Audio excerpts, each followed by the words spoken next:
এই ভিডিওতে আমি আসলে ফাইল রিড করে দেখাবো। তো আমরা যে 3 ধরনের ফাইল সাধারণত রিড করে থাকি, সিএসভি ফাইল, এক্সেল ফাইল বা টেক্সট ফাইল। তো শুরু করা যাক তাহলে ভিডিওটা। তো তার জন্য প্রথমে আমাকে জুপিটার নোটবুক যেতে হবে এবং আমার আছে যে ফাইলটা আমি কোথায় রাখবো সেটাকে আগে লোকেশনটা বলে দিতে হবে। তো আমি ফাইলটাকে আমি 3D অবজেক্টে আমার যে ফোল্ডারটা ছিল সেখানে আমি একটা নিউ ফোল্ডার ক্রিয়েট করে নিয়েছি রিড ফাইল নামে। তো আমি যদি লোকাল ভিউটা আমাদের দেখাই তাহলে সেটা আছে আমার এই যে আমার 3D অবজেক্ট, সেখান থেকে আমি যাবো রিড ফাইল, যেখানে আমার আছে ডেটা সেট, আর এই যে রিড ফাইল আমার যে জুপিটার নোটবুকের যে HTML ফাইলটা সেখানে কেটে আছে। এখন আমরা আছে যে জুপিটার নোটবুকে চলে যাব। তো প্রথমে তার জন্য আমাদের পান্ডাস ইম্পোর্ট করে নিতে হবে। তো আমরা পান্ডাস ইম্পোর্ট করে নিলাম।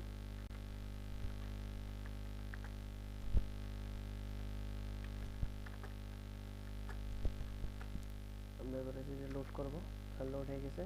তো প্রথমে আমরা আমরা CSV ফাইলটা রিড করব, কীভাবে রিড করতে সেটা দেখাবো। তো তার জন্য আমি একটা কাজ করি, আমি একটু এখানে মার্কডাউন দিয়ে দিই CSV, তাহলে সিভিল। এবারে আমি ডেটা সেটটা রিড করব। আমি ডিএফ নামে একটা ভেরিয়েবল ক্রিয়েট করলাম, দেন এক্স্যাক্টলি ডেটা ফ্রেম এটাকে বলে।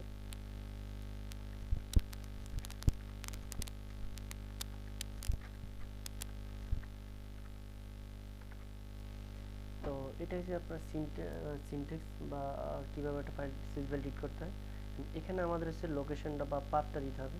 তো এখানে একটা ঝামেলা আছে, সেটা হলো যে আমরা যদি সিএসভি ফাইলের ফুল ফাইলটা এবং হচ্ছে যে আমাদের যে কোডের যে ফাইলটা একই ফোল্ডার হয়, সেক্ষেত্রে শুধু নাম দিলে হবে, তাহলে যে আপনার পুরো পার্টটা দেওয়া লাগবে না। তো আমরা হচ্ছে প্রথমে যে এই সিএসভি ফাইলটাকে আমরা হচ্ছে প্রথমে রিড করব। তো আমরা এটা নিয়ে এলাম এখান থেকে, তারপর এটা দিয়ে দিলাম, আর হচ্ছে যেমন ডট ফাইল এক্সটেনশন CSV দিয়ে দিলাম। তো আমরা এটা করি, আচ্ছা আমাদের ফাইলটা কোনো ইউজার ছাড়াই হয়ে গেছে। দেন আমরা সেটা ফাইলটা একটু দেখবো কি আছে। তো আমাদের ঠিক আছে, ধরুন V1, V2 R unnamed 3 and 2 4, এই তিনটা মোট 5টা কলাম আছে। আর 5টা কলাম আর আছে যে 572টা রো আছে। তো আমরা যদি চাই যে না এটা ফুল দেখবো না, আমরা হচ্ছে হেড বা টেল দেখবো, তাহলে আমরা এবার দেখতে পারি হেড, অথবা যদি আমরা টেল দিই, সেম প্রসিডিউর আমরা টেল দিতে পারবো এখানে।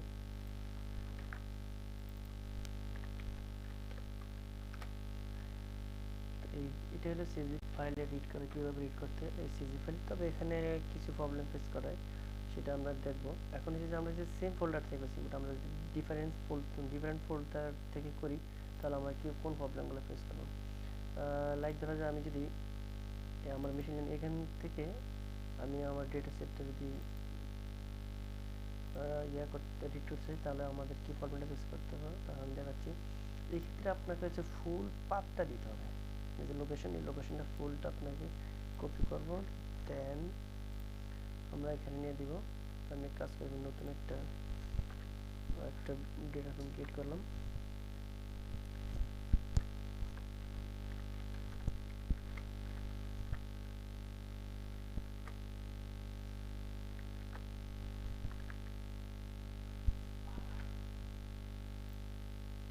আমার এখানে মূল ডেটা সেটের নাম আইরিস ডেটা সেট, তারপর ডট CSV।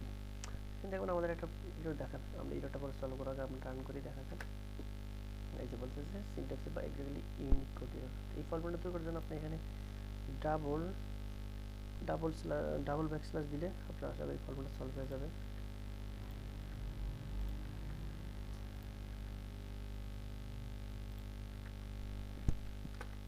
এটা আমাদের ফল্টটা সলভ হয়ে গেছে। এবার আপনার আবার সেম প্রসিডিউর আমরা যদি ডেটা সেটটা লোড করি, তাহলে এবার দেখাচ্ছে। তাহলে আমরা দুইভাবে CSV ফাইল কীভাবে রিড করতে হয় সেটা দেখলাম। একটা হলো যে সেম ফোল্ডারে থাকলে শুধুমাত্র CSV ফাইলের নামটা দিলে হবে, আর যদি ডিফারেন্ট ফোল্ডার থাকে সেক্ষেত্রে আমাদের পুরো পার্টটা দিতে হবে। আর অবশ্যই খেয়াল রাখতে হবে, এখানে কিন্তু আমাকে একটা করে যদি আমি যে স্ল্যাশ দিই, তাহলে সেক্ষেত্রে এটা আমাকে ইরর দেখাবে। এই নিড টু রাইট সলভ করার জন্য প্রসিডিউর এটা। সেকেন্ড স্টেপ আমরা দেখবো যে এক্সেল ফাইলটা কীভাবে রিড করতে হয়। তার জন্য আমি আরেকটা মার্কডাউন সেল নিয়ে নিলাম,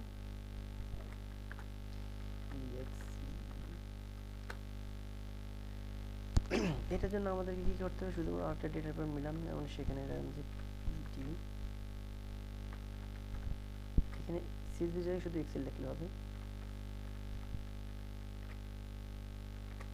সেম ভাবে এটা তো আপনি যে যে সেম ফোল্ডার হয়, তাহলে যে আমাকে শুধুমাত্র কি বলে এটা দিলেই হবে, ডেটা সেটের নামটা।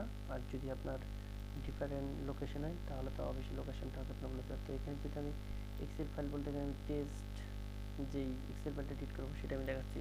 তাহলে আমি দেখবো টেস্ট ডট ডট, এটা রয়েছে যে আপনার এক্সটেনশনটা, এটা এক্সটেনশন হচ্ছে XLSX। তাহলে দেখি আমাদের আমাদের তাহলে এই ফাইলটা কোনো এরর ছাড়াই লোড হয়ে গেল। তাহলে আমরা আবার দেখবো এক্সেল ফাইলটার আসলে কি আছে। আবার সেই আমাদের সেই ডেটা সেটে আছে, আসলে এখানে এটা স্প্যাম আর হ্যাম নন স্প্যাম, অলরেডি হ্যাম এটা ডেটা সেট আছে। তো তাহলে আমাদের হয়ে গেছে। তো বাকিটা আমি দেখাচ্ছি না, কারণ যেহেতু ভিন্ন ফোল্ডার থেকে যদি আপনি ডেটা সেটে কীভাবে লোড করবেন সেক্ষেত্রে তো আমি বলে দিলাম। আপনার ফুল লোকেশন পাথটা বা লোকেশনটা দিতে হবে। তাহলে এটা হয়ে গেছে আমাদের হচ্ছে যে এক্সেল ফাইলটা। এবার আরেকটা ফাইল দেখাবো, সেটা হচ্ছে যে টেক্সট ফাইলটা আমাদের কীভাবে ওপেন করতে। তো আমার এখানে একটা টেক্সট ফাইল আছে, আপনি দেখছেন যে স্প্যাম টেক্সট। এই ফাইলটা আমি আর প্রথমে একটু দেখাবো। তো এটার জন্য আমাদের কী করতে হবে, একটা ডেটা ফ্রেম লাগবে। ডেটা ফ্রেমটার নাম দিলাম ডিএফ। তারপর আমি ওপেন, এখানে দিতে আমার প্রথমে যে টেক্সট ফাইলটার নাম দিতে হবে। আমি টেক্সট ফাইলটার নাম ছিল স্প্যাম টেক্সট।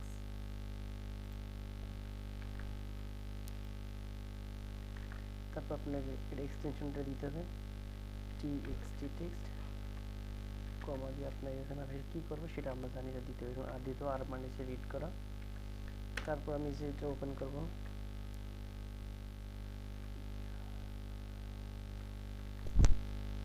প্রিন্ট করব আমি df ডট রিড।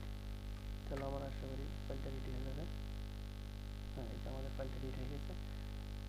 তো তাহলে আমরা যে একটা টেক্সট ফাইল, এক্সেল ফাইল এবং সিএসভি কীভাবে রিড করতে সেটা দেখলাম। এখন আমাদের কিছু সময় দেখা গেছে যে এই ধরনের ইউনিক কোড এরর নামে একটা প্রবলেম আছে। এই প্রবলেমটা আমরা অনেক সময় ফেস করি। তো তার জন্য আমি কী করব, এখান থেকে এই ফাইলটা যখন আমি রিড করবো তখন দেখো আমাদের একটা এরর দেখাবে, ইউনিক কোড এরর। তো আমি কীভাবে এই ফর্মুলা চালু করবো সেটা আমি দেখাচ্ছি। তাহলে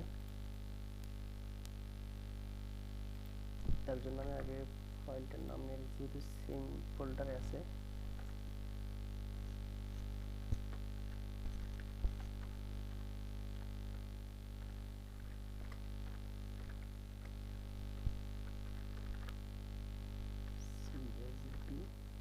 তো এটা দেখবো আমরা একটা এরর দেখাবে, ইউনিট কোড এরর। আমরা দেখি আসলে এটা দেখাচ্ছে কিনা।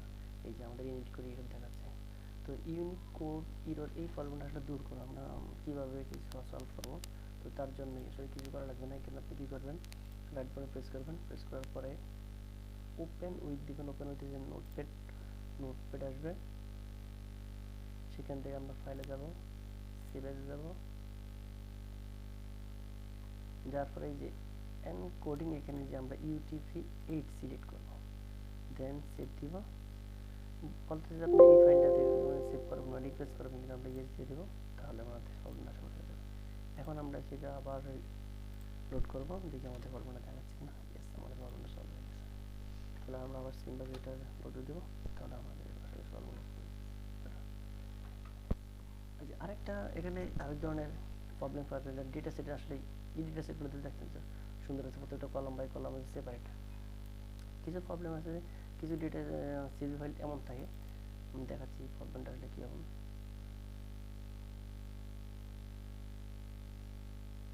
তার আগে আমি টেক্সট ফাইলেরও সেম ইরোরটা পাওয়া যায়, ইউনিক কোড ইরোর। তো আমি এই ইউনিক কোড ইরোরটা আবার এই টেক্সট ফাইলটা একটু সলভ করার নিয়মটা হচ্ছে অন্যরকম। তো আমি এটা দেখাচ্ছি। তো ধরুন আমি যদি এইটাকে স্প্যাম 123 এই ফাইলটাকেও যদি এডিট করি, তাহলে দেখা যায় সেম একটা প্রবলেম দেখাবে। সেই জন্য আমি এই কোডটাকে এখানে কপি করব। কপি করার জন্য আমি এখানে দেখালাম, এটা একটা ইরর দেখায়। তো এখানে আমি এক কাজ করব, S123। তো আমি দেখি এটা একটা ইরর দেখাচ্ছে কিনা। ইউনিক কোড ইরর দেখাচ্ছে। তো এই ফর্মুলা সলভ করার জন্য আপনাকে সেম প্রসিডিউর অ্যাপ্লাই করতে হবে। এখানে এসে যে ওপেন উইথ নোটপ্যাড অথবা ডিরেক্ট নোটপ্যাড ওপেন করবেন।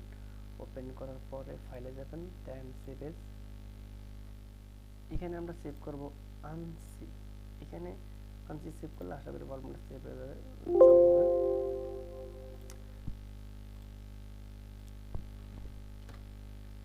এই তো আমাদের ফর্মুলা আশা করি সলভ হয়ে গেছে। তাহলে আমরা দুই ধরনের unique code use problem solve দেখলাম। একটা হলো যে এক্সেল ফাইল অথবা সিএসভি ফাইল, সেটা এক ধরনের, আর একটা হলো যে টেক্সট ফাইল এক ধরনের। তো এবার এখন আমরা দেখব যে এই ধরনের ডেটা সেট যদি থাকে সিএসভি ফাইলে বা এক্সেল ফাইলে, তাহলে এগুলো কীভাবে যে আমরা মানে ফরম্যাটিং করবো। আমি দেখাচ্ছি ডেটা সেটের ফরম্যাটটা কেমন সিএসভি ফাইলে। এই যে মনে হচ্ছে দেখা যাচ্ছে সবগুলো এক কাত্রে আছে। তো আপনি যদি ফাইলটা রিড করেন তাহলেও সেম দেখাবে। আমরা দেখাচ্ছি আসলে ফরম্যাটটা কি। তো এটার জন্য আমি just আমার একটা ডেটা ফ্রেম ক্রিয়েট করলাম।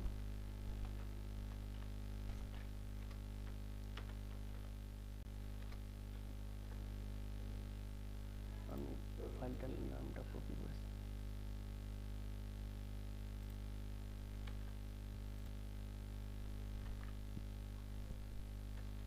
CSV, দেন আমি ডিএফ দেব। আচ্ছা, তাহলে এখানে কিন্তু আমি আসলে আমার যে কলামগুলো কিন্তু সেপারেট না, তাহলে আমি কোনো কাজই করতে পারবো না এই টাইপের ডেটা সেট দেওয়া। তো এগুলো মানে এমন সেপারেট করা একটা ওয়ে কি হয়েছে যে আপনি এখানে একটা কাজ করতে পারেন, সেখানে যে কমা দিবেন, দেন SEP ইকুয়াল ডাবল কোটেশনের মধ্যে আপনি সেমিকোলন দিবেন। তার সঙ্গে আপনার ফর্মুলা সলভ হয়ে যাবে। দেখেন এই যে আমাদের আসলে ফর্মুলা সলভ হয়ে গেছে। তার মানে SEP মানে সেপারেট বোঝায়, কী দ্বারা সেপারেট করবেন, আপনি সেমিকোলন দ্বারা সেপারেট করবেন। তাহলে এই প্রবলেমগুলো আমাদের মানে মেশিন লার্নিং কাজ করতে গেলে প্রবলেমগুলো দেখায়। তো আশা করি আমরা আপনাদের এই ভিডিওটা থেকে এই প্রবলেমগুলো সলভ করার ওয়ে পেয়ে যাবেন। তো এই ছিল এই পর্যন্ত। আশা করি এই ভিডিওটা আপনাদের অনেক উপকার আসছে। আল্লাহ হাফেজ।